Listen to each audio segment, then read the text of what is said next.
اس شام شوہر بھی بہت دیر سے گھر آئے۔ کھانا کھانے کے بعد میں نے ان کو دوپہر کی ساری بات بتا دی۔ وہ سن کر ہنسنے لگے اور بولے، تم کو کیا ضرورت تھی ان کے ہاں جانے کی؟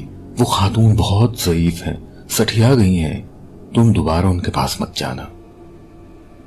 انہوں نے تو اپنی بات کہہ دی، لیکن میرے کانوں میں آنٹی کے الفاظ گونجتے رہے، تمہارے شوہر کو منع بھی کیا تھا کہ جوان بیوی کا ساتھ ہے، یہاں اس جگہ مت رکو۔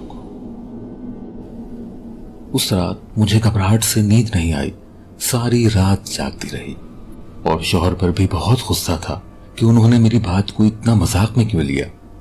میں دوپہر سے پریشان بیٹھی تھی اور وہ بس سنی انسنی کرتے ہوئے سونے لیٹ گئے۔ غصے میں ساری رات نہ سوئی، اور ان کی دکان پر جانے کے بعد ان کا سارا غصہ اس بیلکنی کے تالے پر نکال دیا۔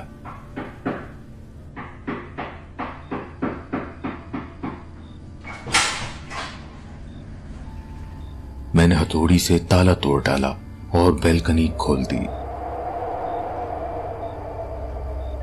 بیلکنی کھلی تو اتنی بدبو کا جھونکا ادھر سے کمرے میں آیا کہ میرا سر میں درد شروع ہو گیا۔ میں وہیں سر پکڑ کے بیٹھ گئی، اور کیونکہ ساری رات کی جاگی ہوئی تھی تو وہیں بیٹھے بیٹھے میری آنکھ لگ گئی۔ شوہر صاحب کے جگانے پر میری آنکھ کھلی۔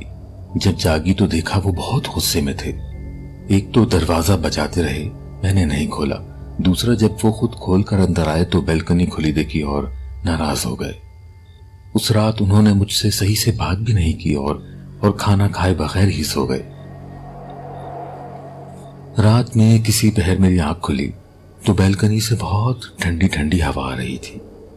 مجھے یاد تھا میرے شوہر بیلکنی بند کر کے سوئے تھے، لیکن اس وقت دونوں پٹ کھلے ہوئے تھے۔ میں اٹھ کر بیلکنی میں چلی گئی۔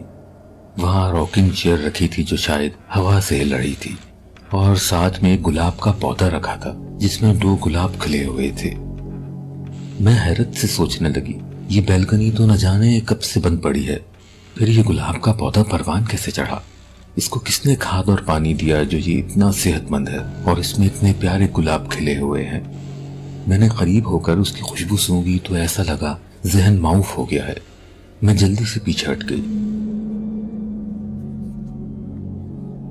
اب ہر روز ایسا ہونے لگا کہ میرے شوہر روز صبح جاتے وقت اس بیلکنی کو بند کر جاتے اور وہ پورا دن ویسے ہی بند رہتی، لیکن رات میں کسی پہر میری آنکھ کھل جاتی، کبھی ٹھنڈی ہوا کے جھونکے سے، اور کبھی ایسا محسوس ہوتا کہ کسی نے مجھے ہلا کر جگا دیا ہے۔ کمرے میں گلاب کی خوشبو ایسی پھیلی ہوتی جیسے یہاں سینکڑوں گلابوں کا باغ ہو۔ میں جب رات میں جاگتی تو وہ بیلکنی پوری کھلی ہوتی اور میں بے اختیار وہاں چلی جاتی۔ کافی دیر وہاں کھڑی رہتی، سنسان سڑک دیکھتی رہتی، اور پھر کسی وقت ایک دم نیند کا خمار ہونے لگتا اور میں بیڈ پہ آ کے سو جاتی۔ اس دوران میں میرے شوہر اور میرے درمیان بات چیت نہ ہونے کے برابر رہ گئی تھی۔ ہم دونوں لڑتے نہیں تھے، نہ کوئی ناراضگی کی بات تھی، بس میرا بات کرنے کو دل نہیں کرتا تھا، اور وہ بھی کچھ نہ بولتے، بس گھر آ کے کھانا کھاتے، تھوڑی دیر بیڈ سے ٹیک لگائے بیٹھے رہتے اور پھر سو جاتے۔ دوسری طرف میرا دھیان بھی بالکل ہر چیز سے ختم ہوتا جا رہا تھا۔ اس کے علاوہ مجھے گھر میں ہر وقت محسوس ہوتا کہ میں اکیلی نہیں ہوں۔ جب گھر کے ایک کمرے میں ہوتی تو لگتا کوئی دوسرے کمرے میں موجود ہے۔ کچن میں کام کرتے وقت مسلسل ایسا محسوس ہوتا کہ پیچھے دروازے پر کوئی موجود ہے جو میرے کام کا جائزہ لے رہا ہے۔ کبھی کبھی ایسا محسوس ہوتا کہ جیسے میرے شوہر گھر آ گئے ہوں، لیکن جب میں ہال میں جا کے دیکھتی تو وہاں کوئی موجود نہ ہوتا۔ اسی طرح رات میں سوتے وقت کبھی کبھی ایسا محسوس ہوتا کہ کوئی میرے بالوں میں ہاتھ پھیر رہا ہو، اور جب میں اٹھ کے دیکھتی تو میرے شوہر تو سو رہے ہوتے تھے۔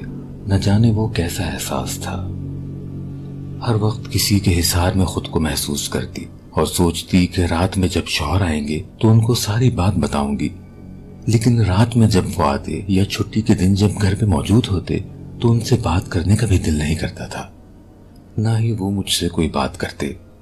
حتیٰ کہ اپنے میکے میں اپنی امی بہنوں کو کال کرنے کا بھی بالکل دل نہیں کرتا تھا۔ شاید اس وقت مجھے صرف رات ہونے کا انتظار رہتا۔ ہر وقت مجھے ان گلابوں کی خوشبو کی چاہت ہوتی، لیکن عجیب بات یہ بھی تھی کہ میں کبھی دن کے وقت اس بیلکنی میں نہیں جاتی تھی۔ میں نے امی کو